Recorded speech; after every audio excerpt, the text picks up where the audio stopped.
Hey guys, Tom Trahams here with the FujiNet project, and I thought I'd have a little bit of fun showing off some of the different things you can find on ATARI-APPS-IRATA.ONLINE. I'll be doing a series of these videos, and the first one I figured, let's do something interesting.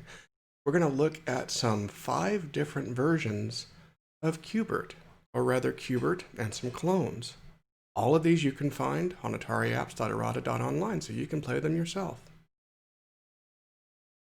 Some of the ones we'll be looking at here are Q BERT from Parker Brothers, a public domain Q BERT, a game called Juice from Tronix, Mr. Cool from Online Systems, Slinky from Cosme, and Topper from Romox. We'll start by basically going into Atari apps here and selecting the games that we want to play. And I'm going to set these up on device slots so we can take and basically swap them into place. We'll go into the games folder, and all of these will be coming from the HomeSoft collection. And one of the nice things that you may have noticed if you've used this collection before is that now you can also not only check by individual files, as well as disk images that aren't broken out into XEX format, but you can also check by disk number as well. To start off with, we'll go over here to Q and pick out Q BERT. Now, the Parker Brothers version of Q BERT is here. We'll put that in slot 1 here. Mount it read-only, and notice that we come back. The second one is an alternate version of Q BERT that was a public domain title. We'll put that in slot 2. We'll then go back, go to J, and pick up a copy of Juice. Now, to make this faster, I'm going to use the filter function to find it. Boom. Put that in slot 3. Turn off the filter. And go back. And we're going to put in Mr. Cool next. Go to the next page.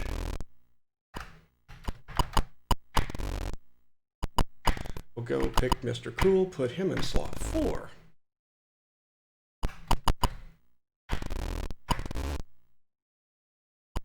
Put Slinky in the next slot.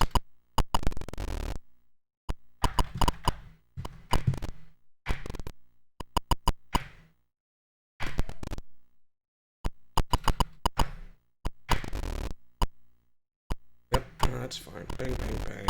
Okay, great. And finally, we'll put Topper in the final slot.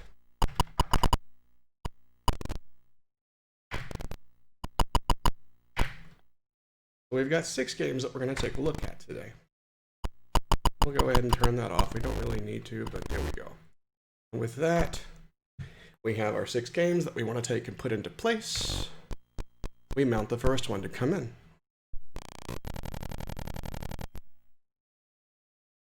Now, the first one was ultimately published by Parker Brothers, and it's the one that most people seem to know the best. It looks like Q BERT. It plays like Q BERT. Nothing too out of the ordinary here. Sorry, let me pair my joystick. Come on, there we go. And one of the things that you really have to understand about this particular version is that the joystick controls are not diagonal. You use the straight directions to take and navigate. So it's in your best interest to actually take your joystick and rotate it by 45 degrees to the right to make it easier to play. You'll see that even with this particular shortcoming that the gameplay is actually quite nice. It plays very well, and if there's really any criticism about this particular version, it's that the animation could possibly be a bit smoother, and they could have used colors and a color palette that may have more closely approximated the game. Although for an 8 kilobyte cartridge, this isn't a bad version at all. All the enemies work as expected. Everything matches the arcade pretty well. They did try to mimic the iconography and the typography of the arcade reasonably well within the constraints of the Atari machine. Overall, it's a very good port, and it has all of the rounds and with all of their mechanics in the right places as expected. Overall, nice color palettes, a very solid port with all the little niceties that you could cram into an 8K cartridge. Even the green enemies are here, wrong way, etc. They're all here. And the spinning discs do spin quite nicely while they are motionless. However, because they're implemented as player's missile graphics, they tend to stop when they're actually in motion. But, you know, overall, I'm very happy with this particular port. Even the scoring mechanics are also match the arcade game here you're about to see. I'm about to get an extra live here in just a few moments. There we go.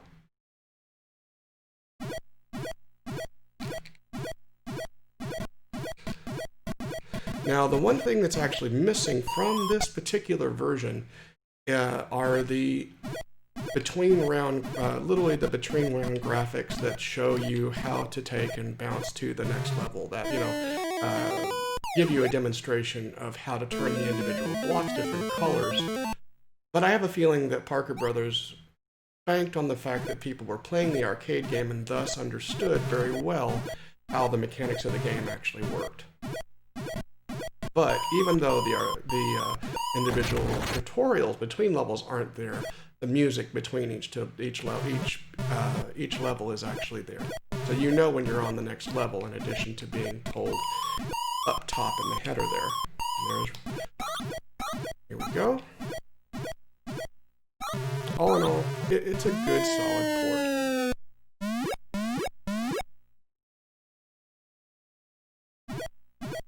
I must admit that I'm okay at these particular games, and my ability to play these games drops off dramatically once you have blocks that can change back to their original colors based on their, you know, being able to change blocks retroactively. That's where my skill tends to fall off.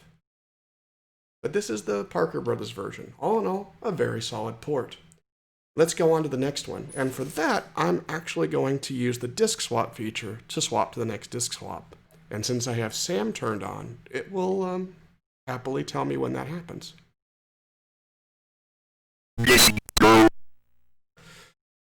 I'll go ahead and do a cold start.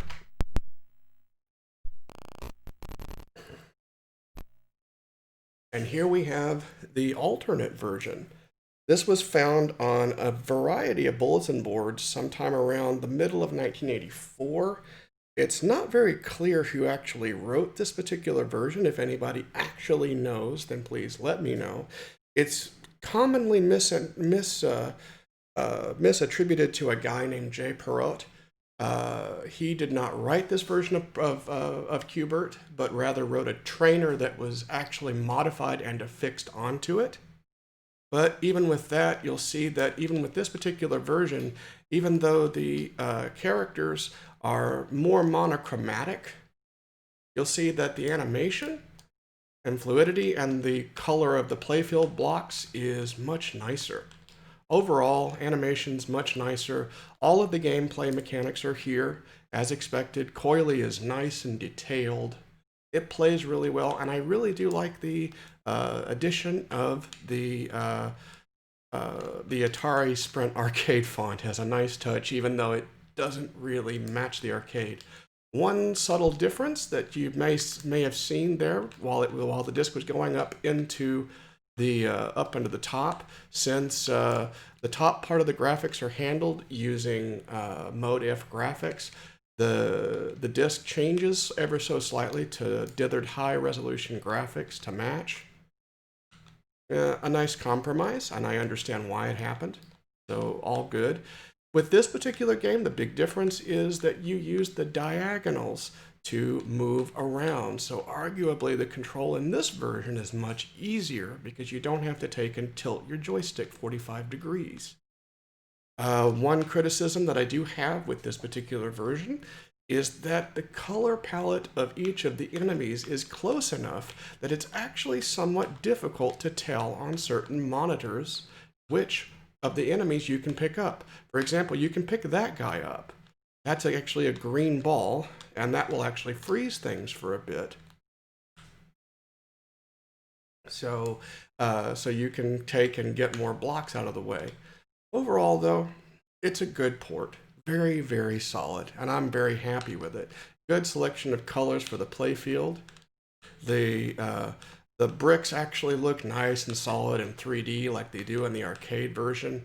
And as you get into the upper levels, it actually has the trick of using a dithering pattern to show that that you need to change the brick to a different color. Maybe I can get up here close enough so you can see it. We'll see. We're in round 4, so maybe we can look at this for the next round. We're now in level 2. No rooms here, but you can see for blocks that need to change to an intermediate color, it uses a dithered pattern. It's a nice touch to get some additional detail out of these blocks, given how the playfield graphics are done. But overall, I mean, it's done very well, and I'm very impressed with what this guy was able to do with this particular version of Q BERT to make a very nice version. Oh, just, yeah, die. And we'll call this one done. Moving on to the next one. Overall, very good port. I highly recommend playing this one. We'll move to the third entry now. Hold start.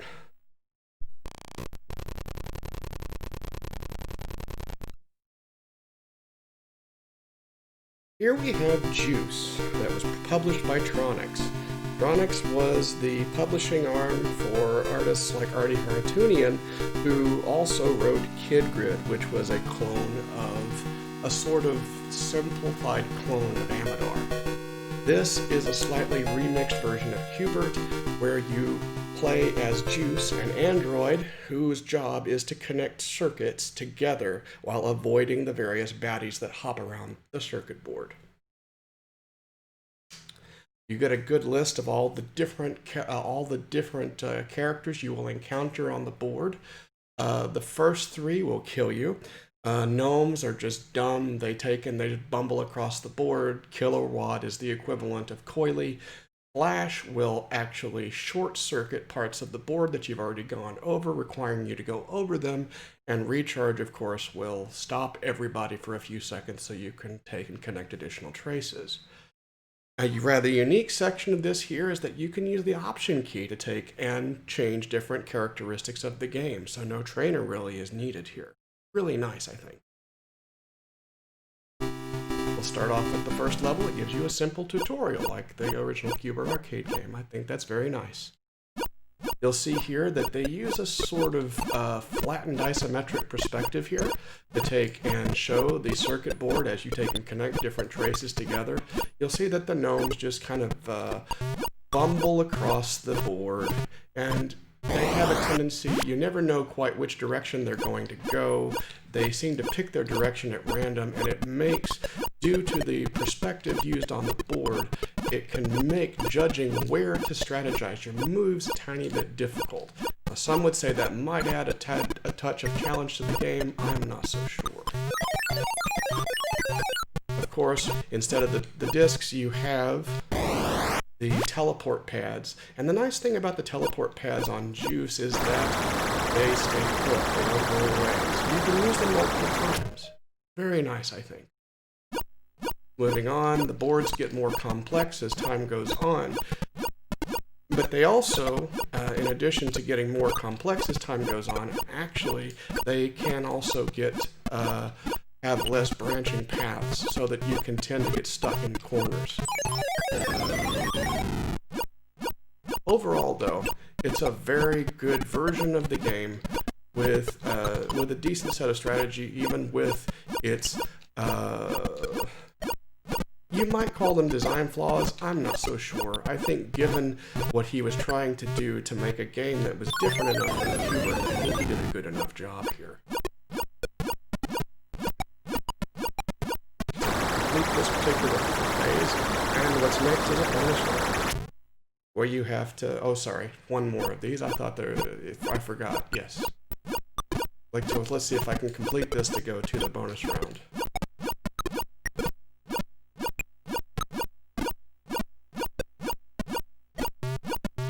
all, though, this has a very good use of character tile graphics and player missile overlays and player missile graphics here to really provide a lot of color, a lot of good detail on the board. And I think Artie did a good job here. Moment. See if I can get through this. Almost there. And you really have to be careful. See, there was a killer watt who blew a trace on the board. I had to take it bounce back and fix it. So now we have a bonus round where you're given an opportunity to trigger to start, and your job is to take and find the trace that will take and connect the top piece over there on the left and the bottom piece on the right. Not much to it. I mean, once you've done this a couple of times, you'll remember the trace path, and so it becomes really easy to take and make this work.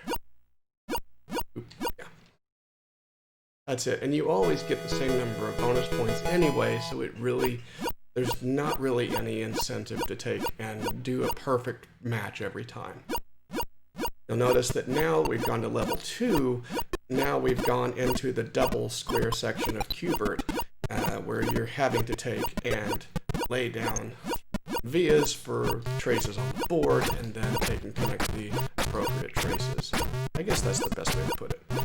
You can, of course, just like with the green enemies in Q BERT, you can take kilowatt and kill them. But overall, I mean, very good game.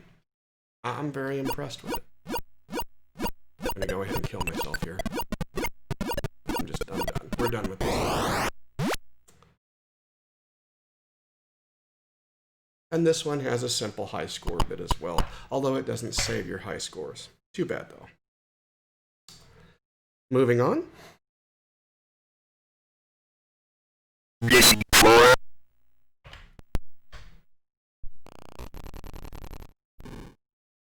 We have Mr. Cool, written by Peter Oliphant for Online Systems. If you know the name Twitter Peter Oliphant, he did at least one more game for Online Systems at this time, and that was Wall War. And you'll actually see one characteristic that was shared between those two games, the idea of this random electrical field at the bottom there.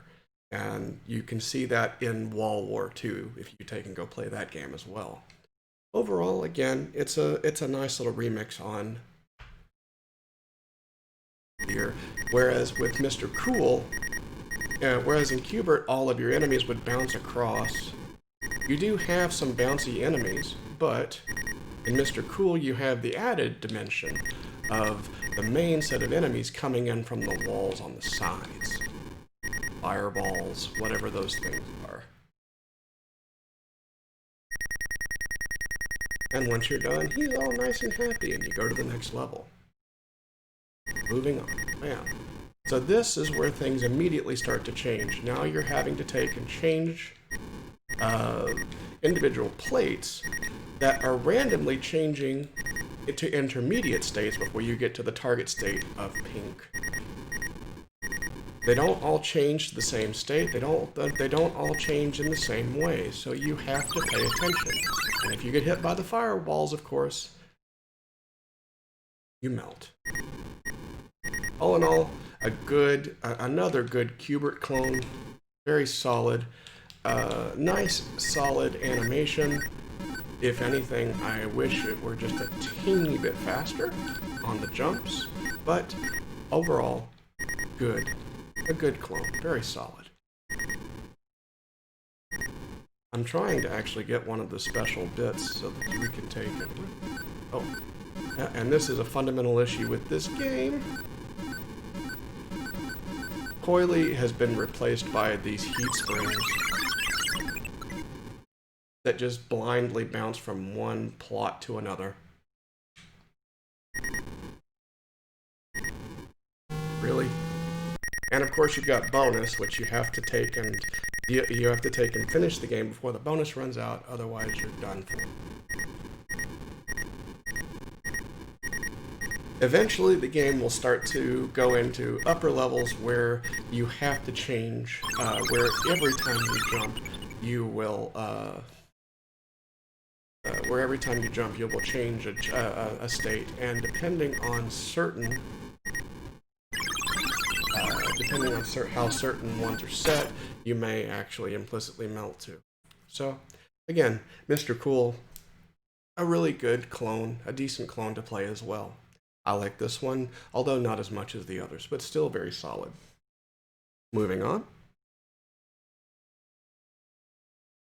I don't think, okay. Let's see.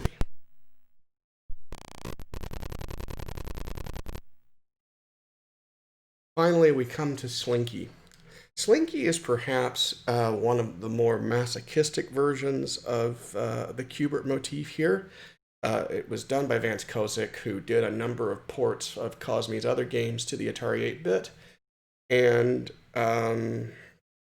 you'll see why I call this masochistic in just a moment.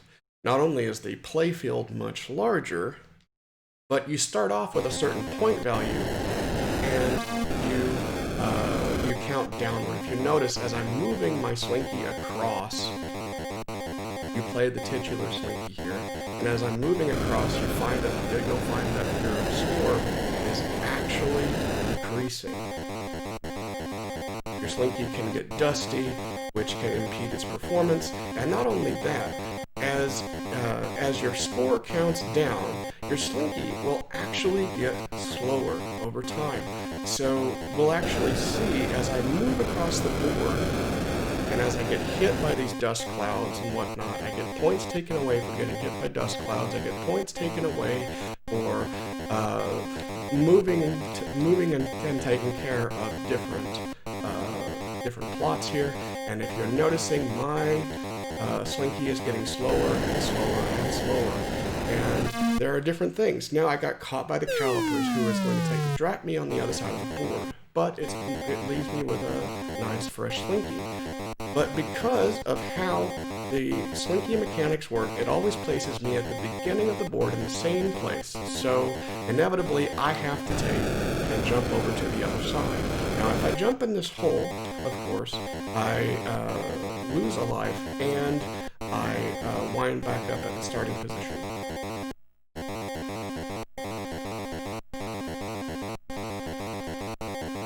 You want to get those extra points there, because those will give you a better more points to start off with as your bonus, and it allows your Slinky to keep running as fast as it possibly can. We're going to see as we get, if you spend too much time going over existing blocks, your Slinky will become slower and slower and slower until it actually becomes very painful to play and finish a particular level. You really have to be careful. See right here, you can already see it's getting slower and slower, but we got it. Yay! And on to the next one. And the game pretty much continues in this vein, over and over and over again.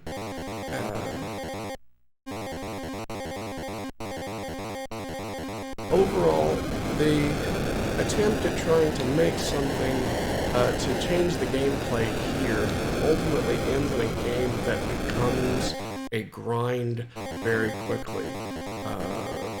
The very masochistic elements, the punitive point scoring model, ultimately result in a game that seems like it has a lot of gameplay behind it, but ultimately is just very repetitive. I'm not going to spend too much more time on this one here, because not much really happens.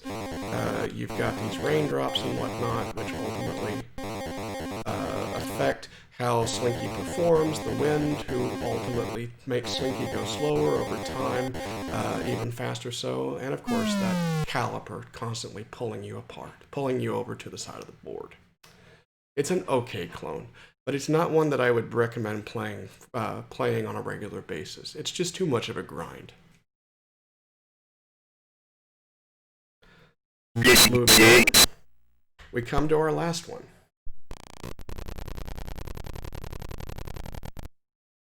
Which is Topper.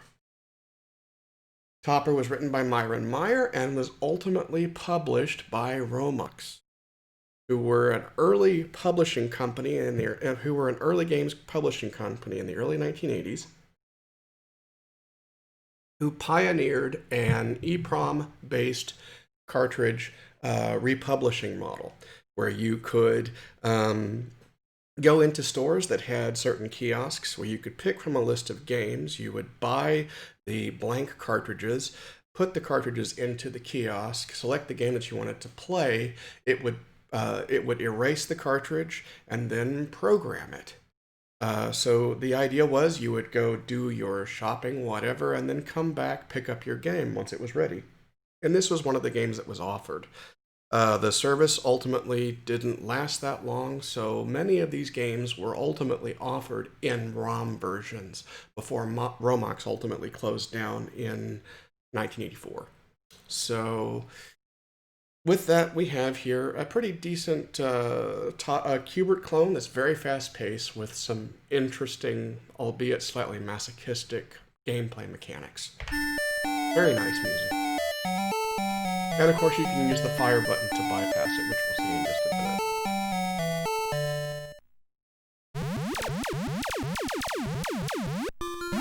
So you'll see here that the gameplay is really fast.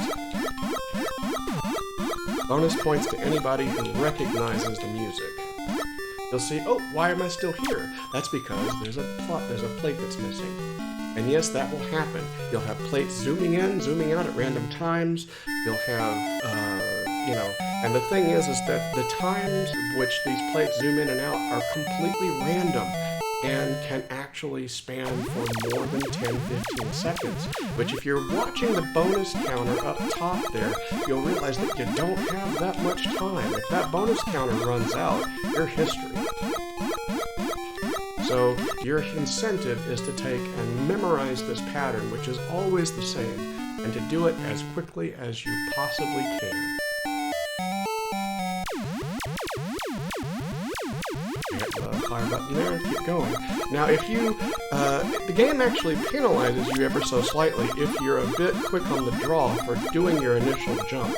You actually need to wait until everything appears so that your first square will actually be turned a different color, so you don't have to go back down and hit it again.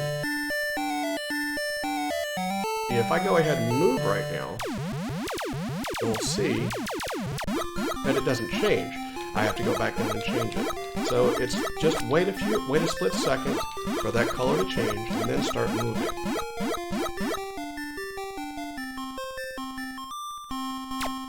And again, random times for tiles to appear and disappear. Undoubtedly, we will come into one of these that will ultimately wait until the last possible second and you have to hit it, otherwise you'll die. We're now on level B, so now what we have in addition to just bouncing around hitting the blocks is the occasional entrance of a dynamite stick. You hit that dynamite stick, it blows up. And see, I have to wait now for both of those things to disappear.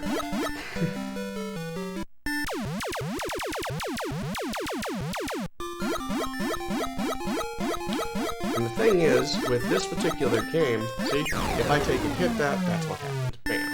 Boom. But you have to be careful because that dynamite stick can appear at any moment.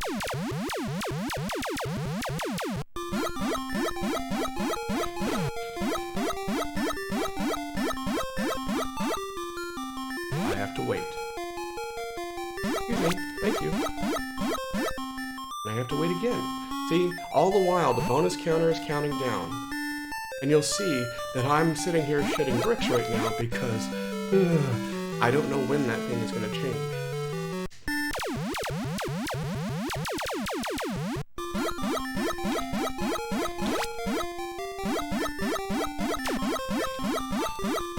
Bam, bam, bam, bam. Whoop. And occasionally, sometimes you get a little carried away and fall off the edge. Whoops.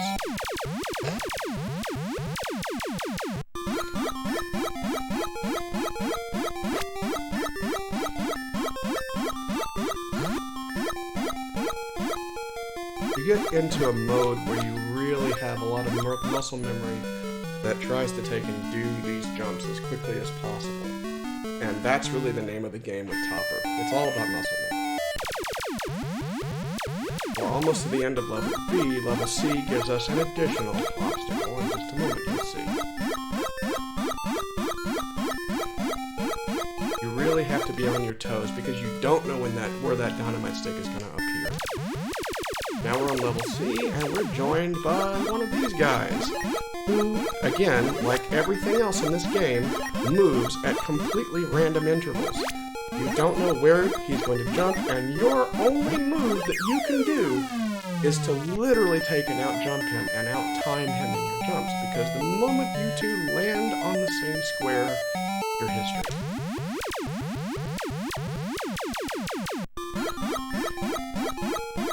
Again, though, it's a very nice little spin on Q BERT and enjoyable to play for, I'd say, about 10 minutes at a time.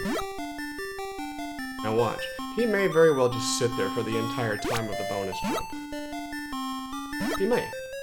In fact, that might be the case here.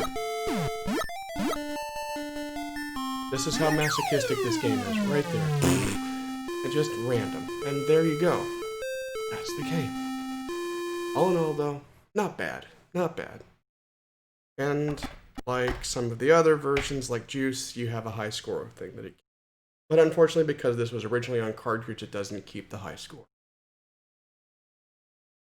So there you go. I mean, we have right here a nice little selection of Q BERT games that you can take and play at any time on ATARI-APPS-IRATA.ONLINE.